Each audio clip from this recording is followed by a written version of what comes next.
Hey, welcome to another episode of Blacktop. I'm here. It's your boy Cass. I'm all day. What's going on that day? So the season's back in full effect. Um, right now, I think we can honestly say the restart has been a success from what they wanted to do in the NBA to what they actually accomplished.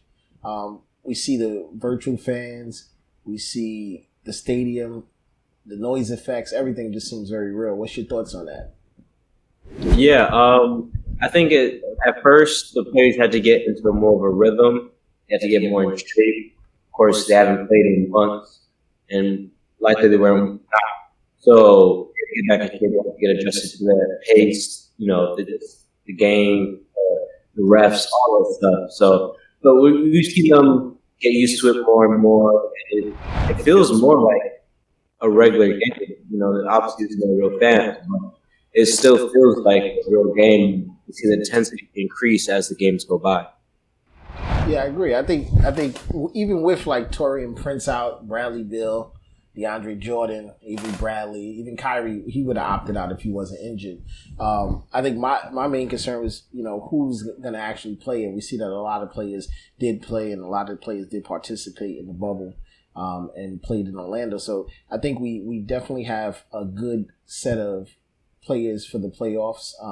It's going to be competitive, I think, on the East as well as the West. I think the West has they're still at the point of who's going to lock in that eighth seed. Memphis, I think they're hurting themselves right now. They haven't been winning, and then you have San Antonio right behind them, and Portland. They're probably going to win their next few games. So overall, the Western Conference is probably going to be the toughest right now. I think we know who's going to be the top 8 going into the Eastern Conference, and I think those seats are already kind of like laid out, and those won't be moving. So the West is really where the competitiveness, like all years, right, is where it's going to be, and we have to see exactly who's going to take that 8th seed. I don't think Memphis is going to be able to hold on to it at all. Mm-hmm. So, and it's sad to say they're just hurting themselves. They have to win, and with them not winning, they're just allowing San Antonio and Portland to kind of come back into the race and, kind of take that AFC. So I truly think San Antonio is going to step up to the plate. San Antonio is going to take the eighth seed and beat Memphis out of that eighth seed. I don't think Portland will get it, but I definitely think San Antonio has that shot to step in and bump Memphis. I'd like to see the Trailblazers. I think that's the most realistic option because the Spurs, yes, they have that championship pedigree. They have the experience of being in the playoffs and stuff, but they're the 11th seed right now. They're about 3 games behind Memphis and 2 games behind Portland.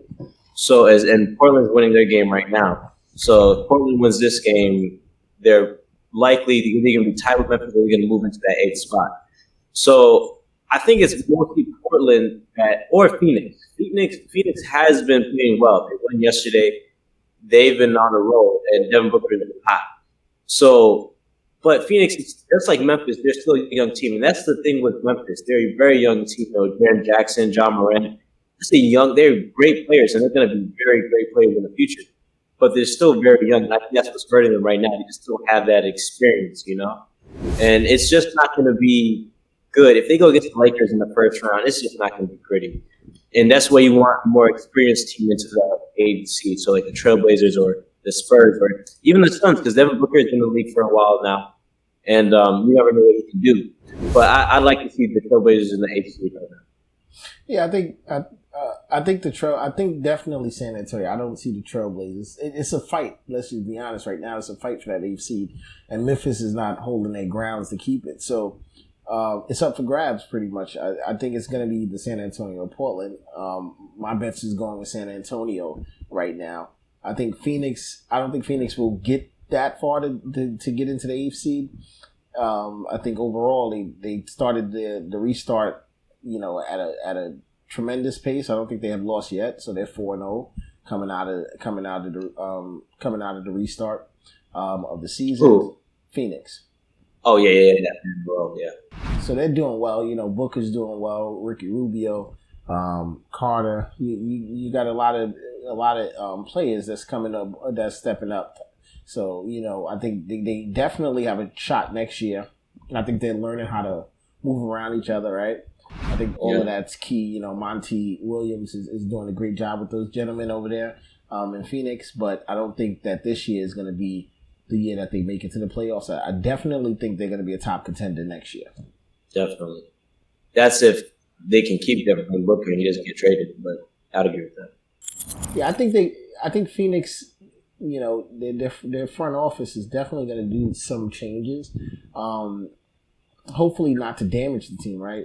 Maybe move the right pieces, but I don't think they have historically have the history of making the best trades and making the best changes on the Suns. So it'll be interesting to see what happens coming out of this season, because I definitely don't think they're going to make it to the playoffs, but I think that the team chemistry is just going to be tremendous after this season. I think they're learning each other. I think Monty's doing a good job with those gentlemen to get them ready for next year. I think that should be his ultimate goal. I don't think this year is something that they should be trying to achieve. I think what they're learning is how they can beat some of these teams, and then how they can have, you know, this record of 4-0 and driving this winning record and see what they can do next season and try to get to in the playoffs next season. But they're in a very difficult division. So, yeah, you know, I tell people if Phoenix was in the East, I think they would have been in the playoffs. Oh, easily, definitely. You know, so they're in a tough division. West has always historically been, you know, the toughest division, and I don't see Phoenix being able to just grab, that 8th seed even next year that easily. So they're gonna need some different pieces brought in to help these young players, actually do what they have to do and be able to make the playoffs. And then, it's not just about making the playoffs, it's about surviving, right? Exactly. Trying to get to those conference finals.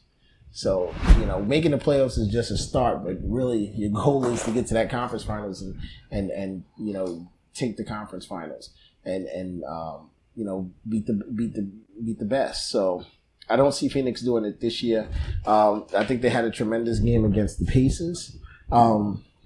So that was a great game. I think they beat the Pacers by 15 points. So that was a great game for the Suns. They're showing like tremendous growth, right?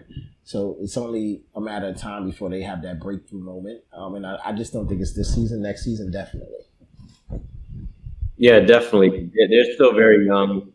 They need more pieces because Kelly Oubre, Devin Booker, and DeAndre Ayton's cut it. That's a nice 3-man core right there.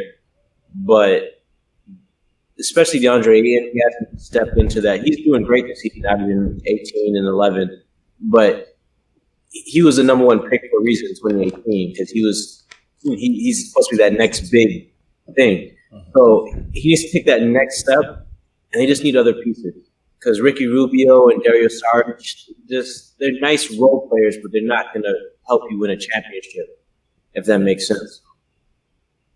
No, I agree. I think they definitely can get you a few wins on a roll, but they're not the pushers. They're not going to be the leaders. They're not going to drive it. They're not going to get you over that hump, even going into the playoffs. So they definitely need to build some pieces around these individuals, grow that team. I think they have a lot of potential. It's just going to be interesting who they trade off, who they move around going into next season.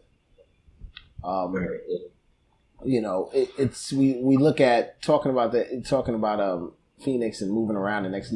We also talk about the Nets. The Nets been fined, I think, $25,000 for not complying with the league's policies governing injury reporting. So it's interesting because nobody has the clear details on what was not followed. But the interesting part of it all is that the league is definitely on top of these little compliance issues, I like to call them, but they definitely are finding the Nets at $25,000.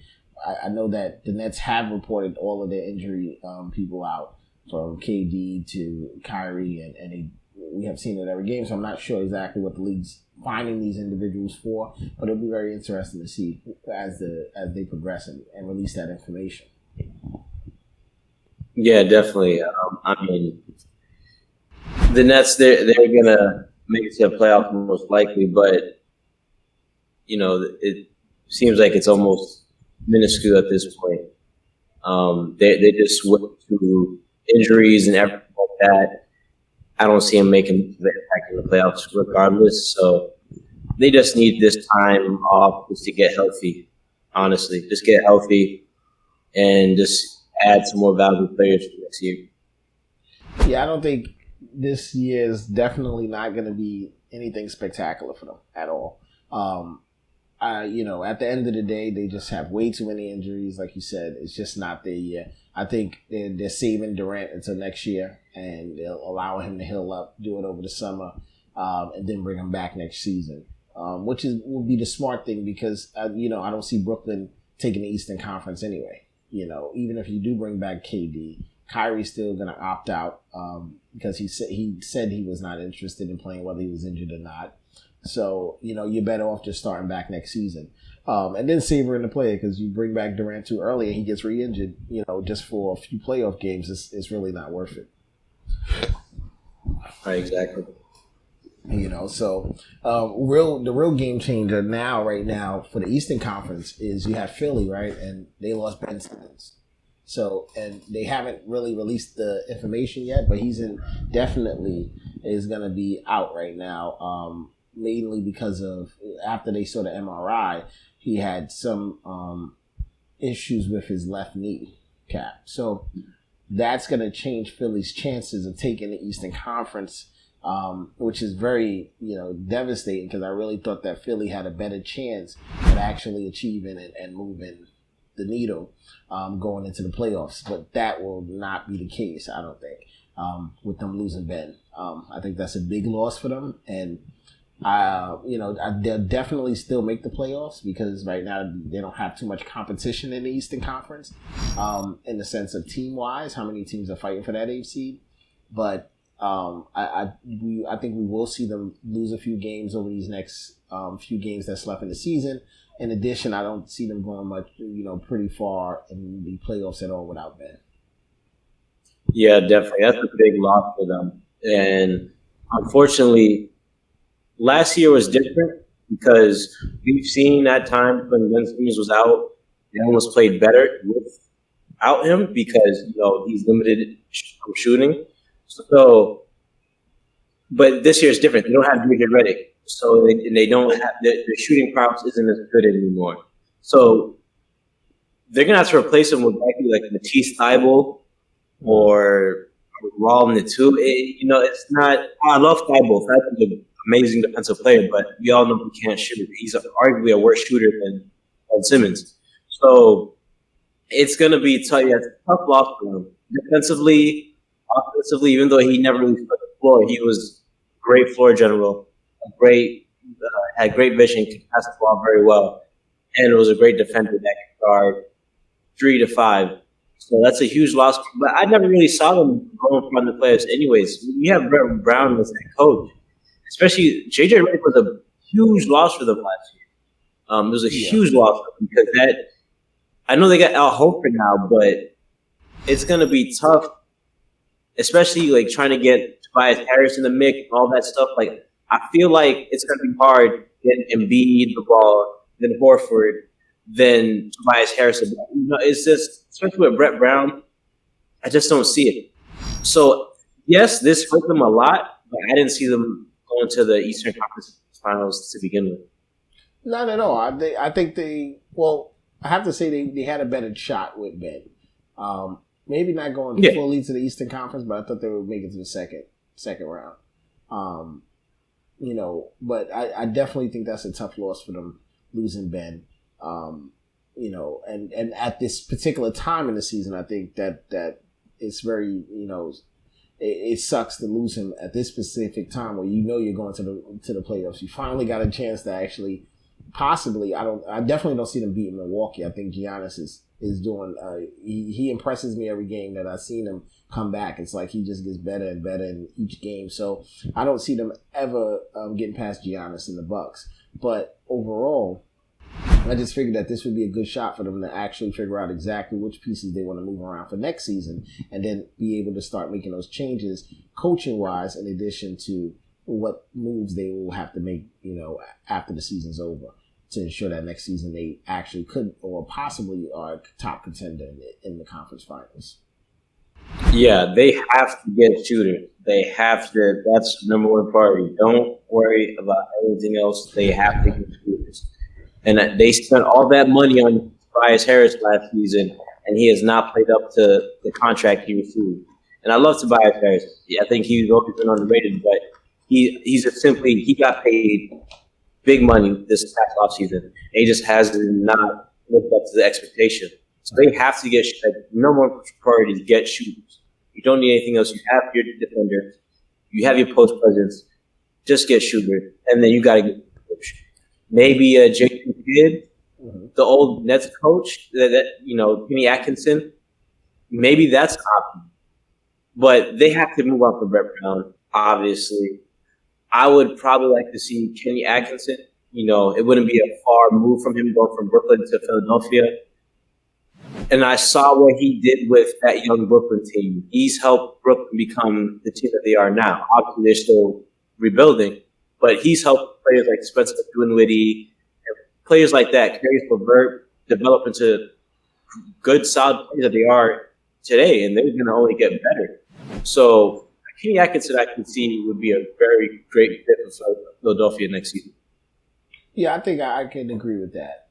It would be great to see them if they will. I don't think they're well. They might be. I don't know if the front office, Elton and Brett, is going to be looking for shooters as much as we think.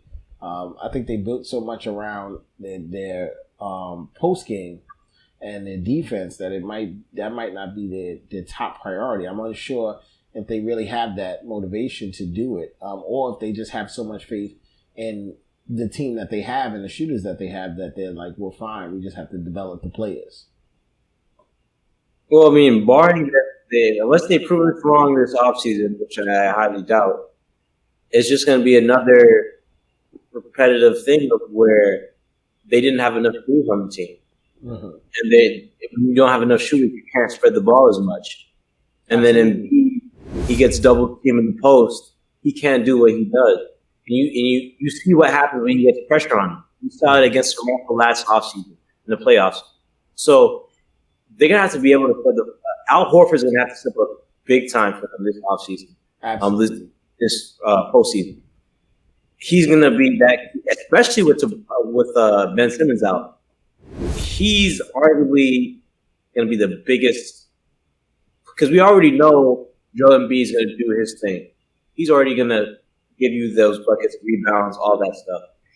Tobias Harris needs to step up, but Al Horford is the guy. He came in this year, had a solid year, but when it comes to postseason time, he needs to deliver. Yeah, I agree. I think in general, if they would just, you got to remember they're playing a big man game right now, Philly, right? So you look at their top scorers, Joel Embiid.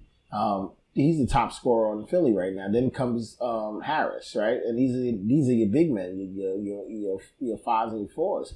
So at the end of the day, it's like you're playing a big man game. If you can get them another shooter, because Ben is probably bringing in 15 to 16 points average in the game right now. So give them another shooter, get them somebody that they can move the ball to, especially when the middle is being locked down or they're being double teamed in the middle. That would be excellent. Philly would definitely have a shot next year.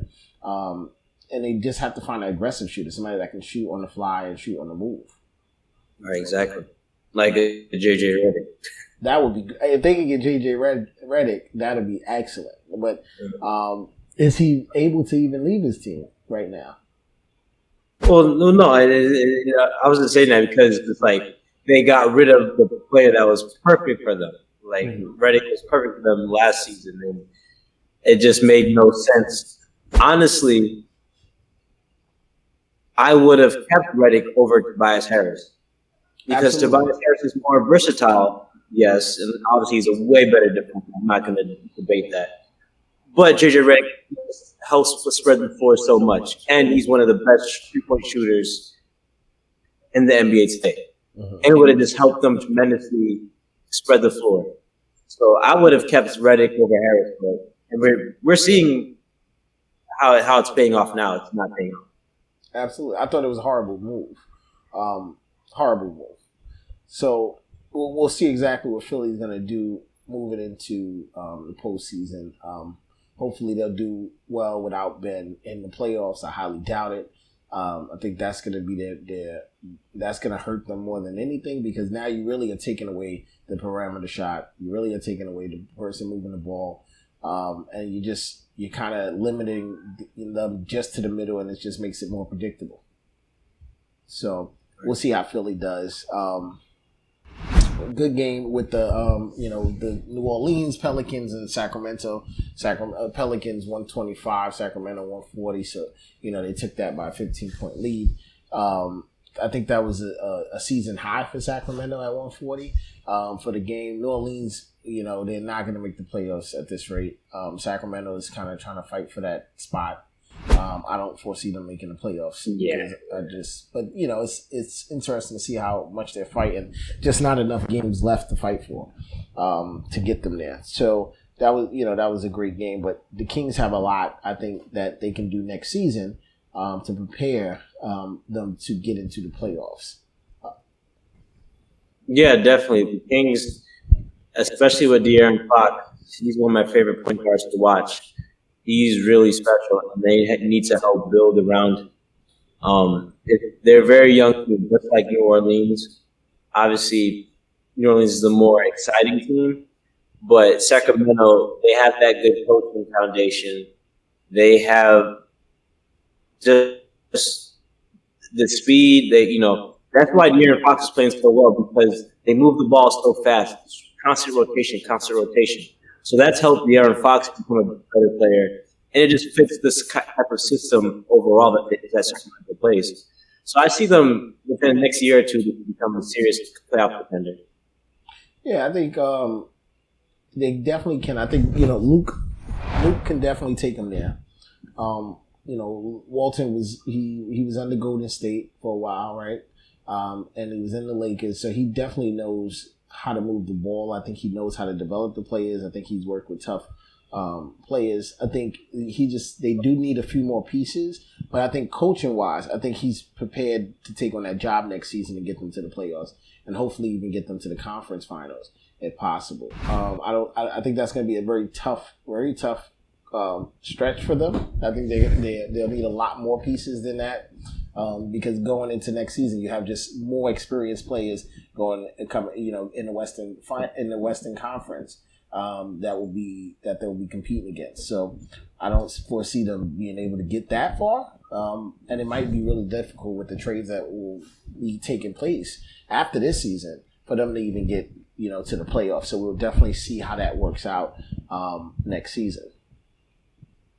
Yeah, definitely. They have a nice three-man core with De'Aaron Fox, Buddy Hield, Bogdanovic, but they need to just get more players. Trevor Ariza, he's a nice, solid player, but he's getting old. Marvin Bagley, in my opinion, he's been a bust. He hasn't. I honestly thought he was taken too high in that draft. I never really liked Marvin Bagley, but we're seeing it now. He's not terrible, but they just need more than that. De'Aaron Fox, Hield, and Bogdanovic, three solid players. Like, those are the players you can build around. So you just need a power forward, and you center, and more players, more veterans. Honestly, they have Harrison Barnes, but he's only so much, and he's overpaid. So they need more veterans on that team, and especially in the post, they need a bigger, more dominant post presence. Because Marvin Bagley is an undersized power forward. Rashawn Holmes is another undersized power forward. They need a big post presence. Yeah, I think another interesting thing is, like, you look at Bogdan and you look at Fox. I think Bogdan had 35 points against Pelicans. Fox had 30. So you definitely have some players that they can definitely step up when need be, right? And they did it against Zion. So you're not talking about they did it against just some flaky players. You did it against some tough players, Brandon Ingram. So they definitely can achieve those high scoring games. I just think I agree with you. They definitely need some more experience, some people to back them up, and some people to get them over that hump, especially when they're facing these tougher teams, which is where they will have to focus next season to see what the front office is going to do to get them the players that they need around them. Yeah, I definitely agree. And one thing De'Aaron, I love De'Aaron Fox, but he has to work. He has to work on his shooting. Excuse me. He has to work on his shooting because he's not the greatest in 3-point range, and he'll get better with time. Like his shot isn't terrible. I've seen worse, but that's something he has to work because he's a great defender. He can pass the ball, move the ball well. He can score at will, but he just needs to get better from the perimeter. He's only shooting like 29% from three this season. That's unacceptable, especially when you're supposed to be that star player for Sacramento.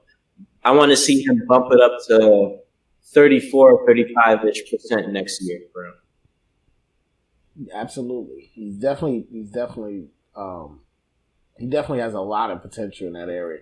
The question is, will he be able to do it? And, we'll see. We'll see. I think this season, I try to give players some slack because this season was a very tough season to kind of just come to a complete halt and then try to get back into the motions of things. Players did not have their normal workout schedules. Everything was shifted. Everything was changed. And lives would change as well. So, when we look at it, I think this season we can honestly say that some players probably did not perform as good as they should have because of the COVID, because of the circumstances in the world. But at the same time, we're still professionals and their job is their job. So they got to, score and get and help their team out in every manner and every way possible. So, Milwaukee did a great job again tonight with the Bucks, 130 over 116. Bucks with the Heat. 130 over 116. So Bucks took that win.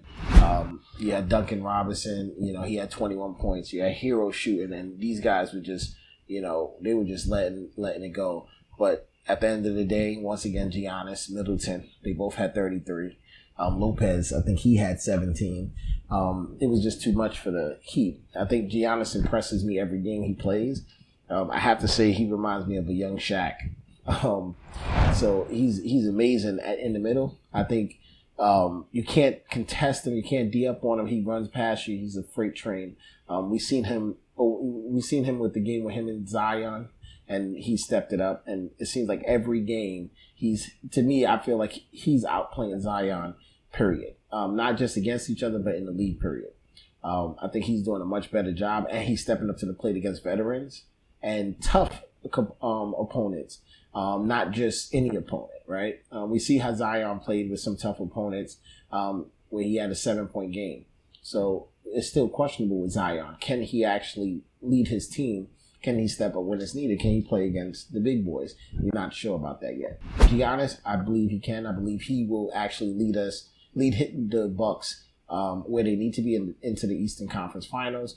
They'll take that, and Giannis, I think, will show us next year as they move some more pieces around him that they can be a Finals contender and hopefully take whichever team in the West to 7 games and take the championship. I honestly would say, even though they lost, this was a really good game for Miami because they were leading the whole game and run. They outscored them 38-18 in the fourth quarter, which pretty much did the deal. But you got to remember, the Heat didn't have Goran Dragic or Jimmy Butler. And they outscored Milwaukee for 3 quarters at Milwaukee, 2 best players. And we've seen those players that I've mentioned before, like a Tyler Hero, Duncan Robinson, players like that. That's why I think Miami has a very good chance of making it to the Eastern Conference Finals, if not the Finals, because they have these role players that can step up. Even Jay Crowder, a very good defensive player, had 15 points. And he did pretty decent for 3, 4 from 6. If he can do that on a consistent basis, that's going to be amazing because Jay Crowder's not really the best shooter. He's gotten better over time, but it's the consistency that's a problem. But if he can do this in the playoffs, it's going to be a huge boost for them. If Duncan Robinson, Tyler Hero can do all this kind of stuff in the playoffs, that's a huge momentum boost for them. So that's why if they have all those players, especially tonight, they would have won if they had Butler and Dragic tonight, in my opinion. I think no question. I It would have been different. I don't know if they would have won. I think it would have been definitely closer. Yeah, but it's just that they were really close without the starting point guard. And honestly, I didn't even expect it from Tyler Hero. I didn't expect him to go off for 20. Yeah. So I'm impressed with that. And those are the two players that I like the most, like Robinson and Tyler Hero, because those are the shooters. Those are the guys that got to get you buckets and stuff like that. They need Kelly Olynyk to stand up. They need Bam Adebayo to do more. He did not have a good game. 5 rebounds and 6 points. He needs to do better than that. That's acceptable from him. To me, he's a star center. He's a future star center. But you can't be that when you only have 6 points and 5 rebounds in a very crucial game. So overall, Miami, if they keep on playing like this without Jimmy Butler and Dragic, just imagine what they'll be like when they come back. But I need to see more from Bam Adebayo. Yeah, I definitely think so. I think they have the potential. Of course, Butler out, it changed it changed their potential tonight. So I think in general it would have been a closer game. I still don't think they would have took away the win against the Bucks, but it definitely would have been a closer game. Probably not so much of a gap in the score, even though it was at the ending where I think they went on a 25-10 run or something like that. And it really, that's where they really took it. I don't think that would have happened if Butler was playing and Dragic. So I think that would have definitely been different. So we'll see. We'll definitely see. Middleton, Giannis did a great job, I think, tonight, stepping it up in the second half, as well as Lopez. I think he had 17, so that was amazing for Lopez to have that and then to step it up when he needed to. Yeah, definitely. A great game from Middleton. He just has to do this in the playoffs. He's going to be so light upon in the playoffs because we all know Giannis can't shoot that well. No. He's going to be that guy to get buckets. He's going to have to get those buckets when Giannis is being triple teamed, double teamed, and he's going to get triple teamed in the playoffs. We already know this. Mm-hmm. So he's going to be that guy to step up. We're going to have to see Brook Lopez step up, even though he's not a player on Middleton's level. He's still that they paid him a good amount of money. So Brook Lopez has to step up. Eric Bledsoe has to step up. He didn't do that great. He needs to step up a little bit more. Or George Hill, Pat Connaughton, and that's why it's shaky for Milwaukee because he really depends on the Eric Bledsoe. He really depend on the George Hill.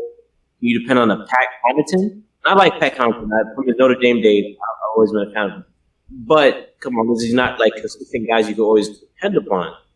So that's why it's worrisome for me. But if Middleton keep on doing this, who knows? I think Giannis brings a different energy. And I think that energy that he brings when he steps up and he just decides to start taking over the game. And we have seen it, this whole season. He just, for a big man to do it the way he does it, I think he's just showing us what he can do. And I think that brings a different energy. I think Hill steps up when that happens. I think Lopez steps up. It's just an energy that he brings to that team.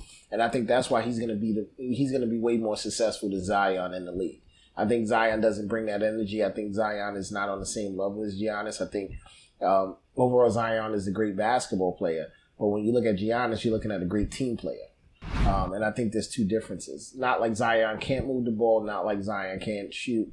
The point is you're looking at a player that is just a different energy he brings to the court. He makes his teammates want to play. And I think that's the key. I agree with that.